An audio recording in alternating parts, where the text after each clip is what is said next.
The dust of the Wyoming Territory Trail settled in the late afternoon sun as Fiona Sullivan stumbled forward, her once fine blue dress torn and dirty, her copper hair falling from its pins. The year was 1878, and she had been walking for 3 days since the men from Silver Creek had driven her out with nothing but the clothes on her back and a single canteen of water. "Keep walking," the sheriff had said, rifle aimed at her back. "Anyone catches you within 20 miles of town, they're within their rights to shoot you dead. That's the sentence for what you did." But she hadn't done anything.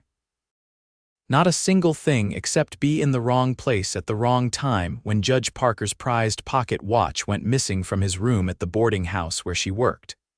The same watch that turned up a week later in her dresser drawer, planted there by someone who wanted her gone. Fiona's legs gave way beneath her as she crumpled to the ground. Her throat burned with thirst, and her stomach twisted with hunger. She had finished the last of her water that morning and hadn't eaten since the previous day when she'd managed to gather a handful of berries. The distant mountains blurred as tears filled her eyes. "I'm innocent," she whispered, though there was no one to hear. "God as my witness, I'm innocent." The sound of hoofbeats made her heart leap with fear. Someone from Silver Creek, had they come to finish the job? She tried to stand to run, but her legs refused to cooperate. The rider appeared at the crest of the hill, silhouetted against the golden sky, a tall man on a chestnut horse. He wore a wide-brimmed hat and a long duster, the unmistakable profile of a cowboy. Fiona tried to drag herself behind a scrubby bush, but it was too late. He had seen her. The horse approached at a trot, and Fiona closed her eyes, waiting for the bullet that would end her suffering. Instead, she heard the creak of saddle leather as the rider dismounted. "Madam, you all right?" She opened her eyes to see the cowboy standing a respectful distance away, one hand holding his horse's reins, the other resting casually on his belt. He was younger than she'd expected, perhaps 25, with sun-browned skin and kind eyes. "Please," she rasped. "Don't take me back to Silver Creek, they'll hang me." The man's brow furrowed. He untied a canteen from his saddle and approached slowly as if she were a spooked animal. "Here," he said, offering the water. "Drink slow." Fiona snatched the canteen and gulped greedily before remembering his advice. She forced herself to sip instead. "Thank you," she managed after a moment. "Name's Yates Grayson," he said, crouching down to her level. "What's a lady like you doing out here alone?" Fiona hesitated. If he knew what she'd been accused of, would he drag her back to Silver Creek for the bounty? But something in his steady gaze made her want to trust him. "I'm Fiona Sullivan. I've been banished from Silver Creek. They say I stole Judge Parker's gold watch, but I didn't. Someone framed me." She expected disbelief or dismissal. Instead, Yates studied her face intently for a long moment. "I believe you," he said simply. Those 3 words broke something inside Fiona. After days of accusations, of being spat at and called a thief, of being dragged from her room in the night and thrown into jail, of the mockery of a trial where no one would listen to her protestations of innocence after all that, to hear someone say, "I believe you," was too much. She began to sob, clutching the canteen against her chest. Yates waited patiently until her tears subsided. "My ranch is about 3 miles south of here. It ain't much, but there's food and a place for you to rest. If you'd allow me to help you, that is." Fiona wiped her face with her sleeve. "Why would you help me? You don't know me." "My pa taught me you can tell a lot about a person by looking in their eyes," Yates said, "and yours don't look like the eyes of a thief to me." He offered his hand, and after a moment's hesitation, Fiona took it. He helped her to her feet and led her to his horse. "Can you ride?" he asked. "It's been years," she admitted. "That's all right. Copper here is gentle as they come." He helped her into the saddle, then took the reins and began to lead the horse on foot. "You don't have to walk," Fiona protested. "My legs work just fine," Yates replied with a small smile. "And you look like you could use the rest more than me." The sun was setting by the time they reached Yates's ranch. It was modest, a small cabin, a barn, and a corral with a few horses, but to Fiona, it looked like paradise. Yates helped her dismount and led her inside the cabin. "It ain't fancy," he said, lighting a lamp. "Bachelor accommodations." The cabin was simple but tidy, with a stone fireplace, a wooden table and chairs, a narrow bed in one corner, and a small kitchen area. Yates quickly built a fire and put a pot of beans and bacon to heat. "You can take the bed," he said. "I'll sleep in the barn." "I can't put you out of your home," Fiona protested. "Ain't putting me out. I sleep out there half the time anyway when I'm tending a sick calf or foaling mare." He poured her a cup of water from a pitcher. "Rest a spell, food'll be ready soon." Fiona sank into a chair, gratitude washing over her. "I don't know how to thank you, Mr. Grayson." "Yates," he corrected, "and no thanks needed." "Now, when you're ready, I'd like to hear what happened in Silver Creek." Over a simple but delicious meal of beans, bacon, and biscuits, Fiona told him everything. How she'd come to Silver Creek 2 years ago after her parents died of influenza back east. How she'd found work at Mrs. Whitley's boarding house, cleaning rooms and serving meals. How Judge Parker had arrived for the circuit court session and taken a room at the boarding house. How his prized pocket watch had gone missing, and a week later, the sheriff had found it in Fiona's dresser drawer. "Judge Parker was furious," she said, her hands trembling around her cup.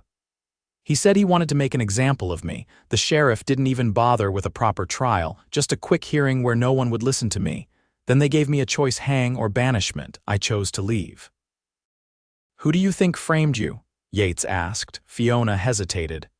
"There was a man, Charles Blackwell. He wanted to court me, but I refused him. He became persistent. Mrs. Whitley threatened to have him thrown out if he didn't leave me alone.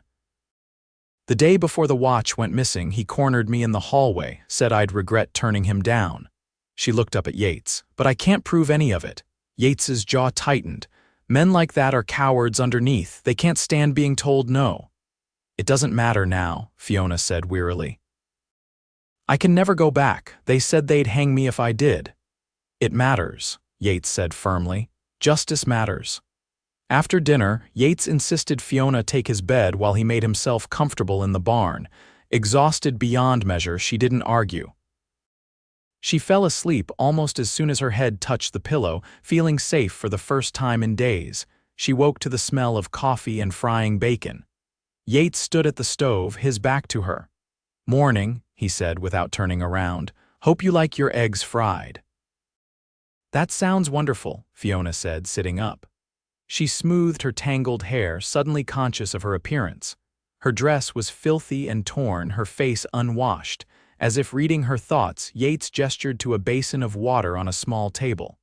"Thought you might want to freshen up. There's soap there, and I left out one of my shirts if you want something clean to wear. It'll be big, but—" "Thank you," Fiona said softly, "for everything." After breakfast, Yates showed her around the ranch.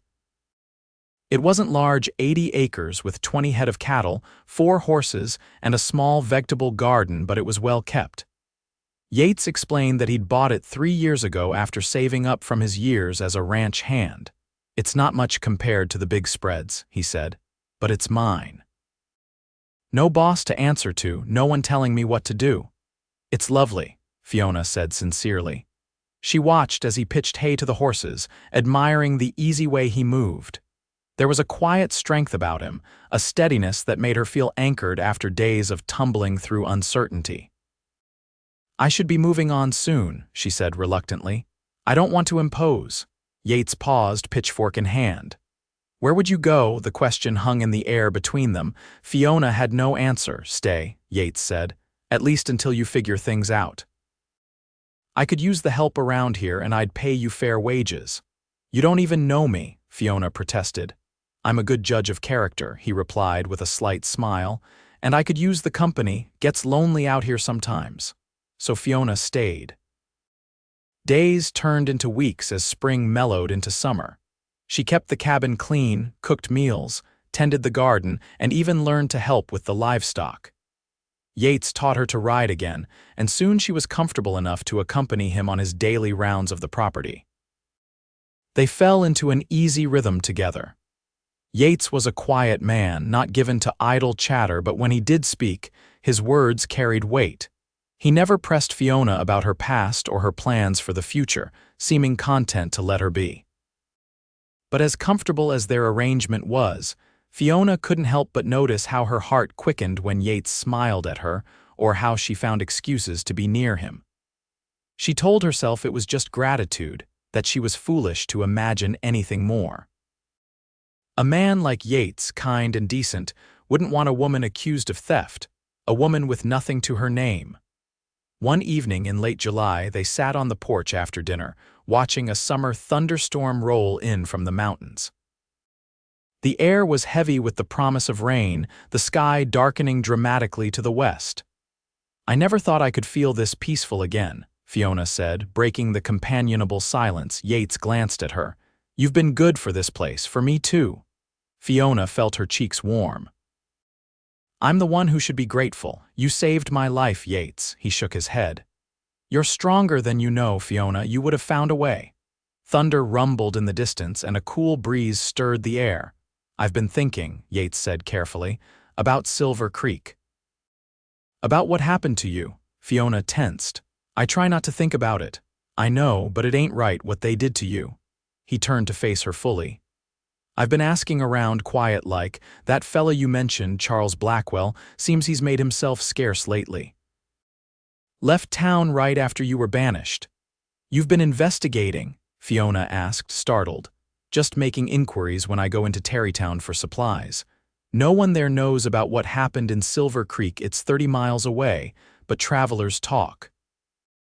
"It doesn't matter now," Fiona said, though her heart raced at the thought that Blackwell might have fled out of guilt.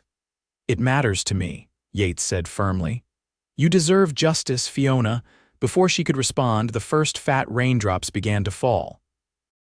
They hurried inside just as the sky opened up, rain drumming on the roof. That night, Fiona lay awake listening to the storm. Since her arrival, Yates had continued sleeping in the barn, despite her protests that she could make a pallet on the floor. His chivalry was just one more thing that endeared him to her. A particularly loud crack of thunder made her jump. Moments later, the cabin door opened and Yates stepped inside, soaked to the skin. "Roof's leaking in the barn," he explained, water dripping from his hat. "Hope you don't mind the company until the storm passes." "Of course not," Fiona said, sitting up. "You're drenched. You need dry clothes." Yates changed behind a screen while Fiona built up the fire. When he emerged in dry clothes, his dark hair damp and tousled, something shifted in the air between them. "I'll just make a bed by the fire," he said. "Yates," Fiona said softly, "why have you been so kind to me?" He looked at her for a long moment, his face illuminated by the firelight. "At first because it was the right thing to do, a woman alone in trouble, but now—" He took a deep breath.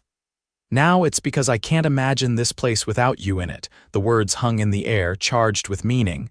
"I have nothing to offer you," Fiona whispered. "No family, no money. Just a ruined reputation." "I don't care about any of that," Yates said, taking a step toward her.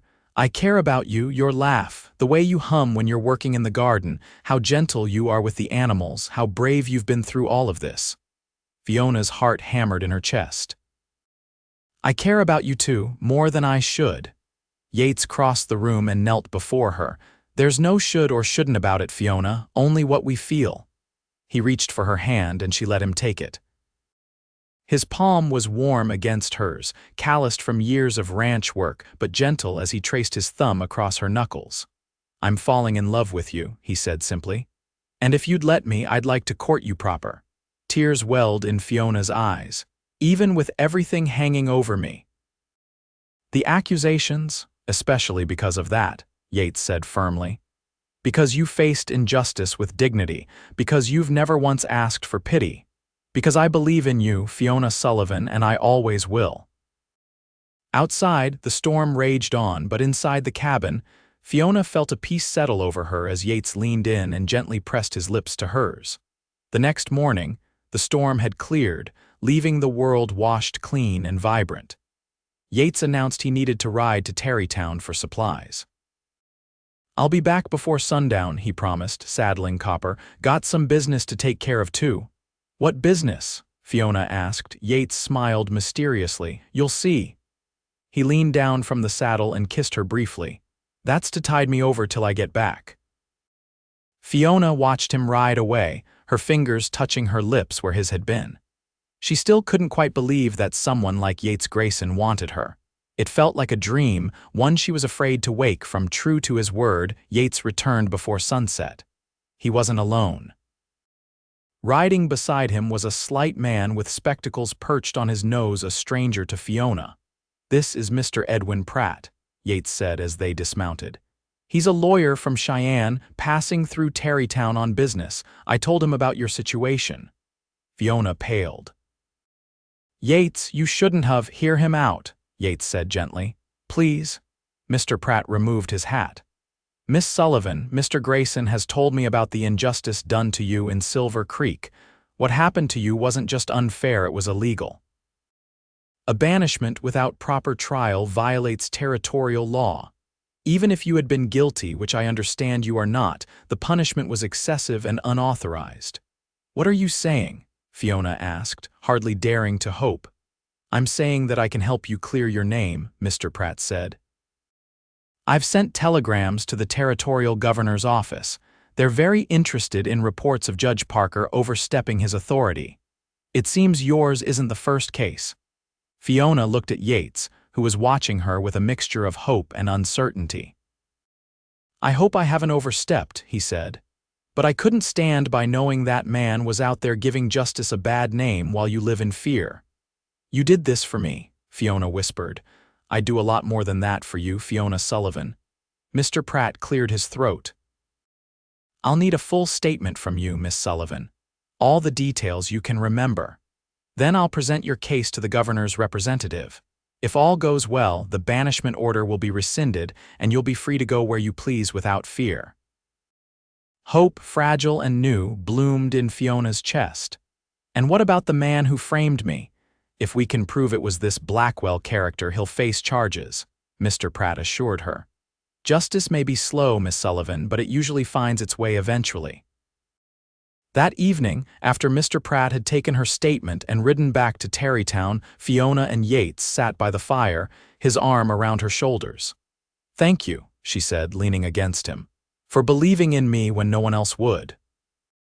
Always will, Yates murmured, pressing a kiss to her temple. Whatever happens with the governor or Judge Parker, you have a home here for as long as you want it. What if I want it forever? Fiona asked, looking up at him. Yates's eyes widened, then softened. Then you'd make me the happiest man in Wyoming territory. 2 months later, on a crisp October day, Fiona stood beside Yates in front of a small gathering of his friends and neighbors. Mr. Pratt was there too, having become a friend during the legal battle to clear Fiona's name. The previous week, official word had arrived from the territorial governor. Judge Parker had been removed from the bench for multiple abuses of power, including Fiona's case. Charles Blackwell had been located in Colorado and was being brought back to Silver Creek to face charges of theft and false accusation. Justice had prevailed, just as Yates had promised it would. But for Fiona, the greatest justice was standing here now, wearing a new blue dress, her copper hair adorned with wildflowers, exchanging vows with the man who had seen her worth when she was at her lowest. I promise to believe in you, Yates said as he slipped a simple gold band onto her finger. Every day for the rest of our lives. Fiona's voice shook with emotion as she repeated her own vows.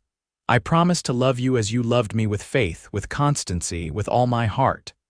The small crowd cheered as they sealed their promises with a kiss. As Yates pulled away, he whispered, I told you justice would come. Fiona smiled up at her husband. Justice brought me to you. That's all that matters now. 5 years later, Fiona sat on the porch of the expanded ranch house, watching Yates chase their 3-year-old son around the yard. Little Thomas had his father's laugh and his mother's copper hair, a perfect blend of them both. The ranch had prospered under their joint care. What had once been 80 acres was now 200, with a growing herd of cattle, a string of fine horses that Yates bred and trained, and a large garden that supplied not only their table but also produced enough extra for Fiona to sell preserves and vegetables in Tarrytown. Their reputation in the area had grown alongside their ranch. Yates was respected for his fair dealings and hard work, Fiona for her kindness and resilience. Few people now remembered or cared about what had happened in Silver Creek. Fiona's hand rested on the swell of her belly where their second child grew. Another 3 months and Thomas would have a little brother or sister. "Mama, look," Thomas called, holding up a fistful of wildflowers he'd picked. "For you." Fiona accepted the slightly crushed bouquet with appropriate admiration. "They're beautiful, sweetheart, thank you." Yates scooped up their son and carried him up the porch steps. "I think someone's ready for his nap," he said, tickling Thomas's ribs until the boy giggled. "No nap." Thomas protested through his laughter. "Yes, nap," Fiona said firmly, standing to take him from Yates. "And then maybe we'll have some of that apple pie I baked this morning when you wake up." Bribery worked where reason failed, and soon Thomas was tucked into his bed. Eyelids drooping despite his insistence that he wasn't tired at all, Fiona returned to the porch, where Yates waited with a glass of lemonade for her. She settled beside him on the swing he'd built last summer, his arm automatically going around her shoulders. "I got a letter from Edwin," Yates said, referring to Mr. Pratt, who had become a dear friend and Thomas's godfather. "He's been appointed as a circuit judge for the territory." "That's wonderful news," Fiona said. "No one deserves it more. He says Judge Parker died last month, liver failure." Fiona was quiet for a moment. "I can't say I'm sorry," she admitted. "Is that terrible of me?" "No," Yates said, squeezing her shoulder. "It's honest." "That man caused a lot of pain with his arrogance." "And Charles Blackwell?" she asked, though she already knew he was still serving his sentence for theft and perjury. "Still has 2 years left at the territorial prison," Yates confirmed. "Edwin says he's not eligible for early release." Fiona nodded, satisfied. She rarely thought about Silver Creek or her time there anymore. Those memories had been replaced by happier ones. Her wedding day, the birth of Thomas, countless quiet evenings with Yates, their whispered dreams and plans for the future. "Are you happy, Fiona?" Yates asked suddenly. She looked up at him, surprised. "Of course I am." "Why would you ask?" he shrugged, a hint of vulnerability in his eyes. "Sometimes I wonder if you ever regret it all, if you ever wish you'd gone back east after your name was cleared instead of staying here with me." Fiona placed her hand on his cheek. "Yates Grayson, listen to me. The day you found me on that trail and said I believe you was the luckiest day of my life. Everything I have, everything I am now grew from that moment. I have never, not for a single minute, regretted staying with you." Relief softened his features. "Even when I track mud into your clean kitchen or snore so loud I wake the baby, even then," she laughed, leaning in to kiss him. "Especially then." As the afternoon sunlight gilded the distant mountains, Fiona rested her head on Yates's shoulder, content in the knowledge that sometimes justice came in unexpected forms.